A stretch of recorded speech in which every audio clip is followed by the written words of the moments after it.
uma coisa que deixou o nosso desafio um pouco mais difícil e até a solução, né, consequentemente ficou mais robusta por causa disso. Quando a gente fala de recomendação no universo B2B, né, que foi o nosso caso, né, pelo menos na minha visão, bem mais difícil de se fazer do que no universo B2C, porque é bem factível pensar que no B2C, né, para pessoa física, quando você entra no site ou vai na loja, está olhando um mouse ou computador, é razoável pensar que faz sentido eu te recomendar um mousepad, um teclado, um acessório. No B2B é diferente, né?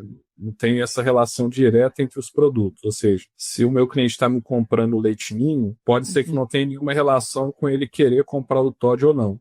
Porque ele, na verdade, está comprando o produto para revenda e não para consumo. Então, essas relações entre produtos, entre categorias, fica mais difícil, né, não são tão explícitas. Então, acho que isso deixa esse desafio, né, desse universo que você falou, ainda mais difícil. Eu quero entrar um pouco mais em detalhe, Pablo, nisso que você acabou de falar, né, que eu fiquei bem curiosa em como que é a recomendação, né, esse desafio da recomendação em marketplaces B2B, né, já como você disse, né, que é um desafio bem diferente de um B2C. Mas antes eu só queria reforçar que eu acho que tem um negócio bem legal que vocês foram falando sobre a fundação de dados, né, em como que as coisas evoluíram, né, que realmente foi tomada uma decisão de começar pequeno, né, para depois ir evoluindo aquela estrutura de dados para ir habilitando o caso de uso mais robusto, como se fosse assim. Isso tem tudo a ver com o que a gente já falou aqui no Entre Chaves algumas vezes sobre a fundação, né, a evolução mesmo da fundação de dados e uma arquitetura AI-ready, né, que a gente chama aqui. Claro que eu tenho uma arquitetura que é a ideal, mas é óbvio também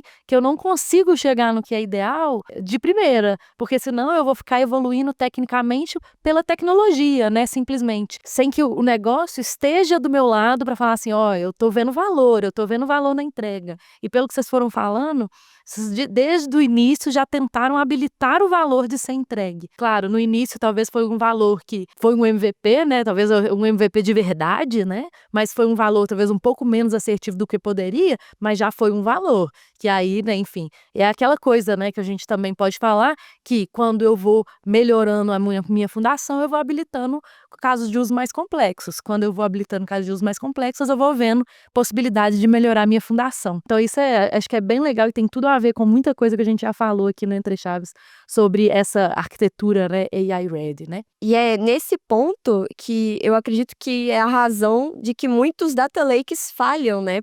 Justamente porque querem começar já implementando toda a arquitetura, né, robusta, com catálogo, com governança, com ingerindo tudo que é dado, ingerindo né? todo mundo de dados e pensando de forma corporativa, e aí você acaba atrasando, né, muitas das entregas de valor, porque você vai gastar muito tempo ali construindo a fundação antes de validar se essa fundação está fazendo sentido. Então, acho que foi aí que eu acho que foi uma decisão acertada de ter começado com o Data Puddle, e aí só conceituando, talvez para ficar um pouco mais claro, o Data Puddle ele seria um Data Lake focado em um caso de uso, então ele é um propósito específico.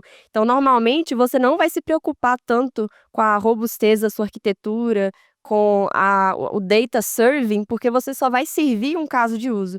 E aí, quando você começa a ter mais casos de uso, né, o seu Data Puddle começa a gerar valor, você vai ter naturalmente usuários pedindo mais dados, querendo implementar mais casos de uso.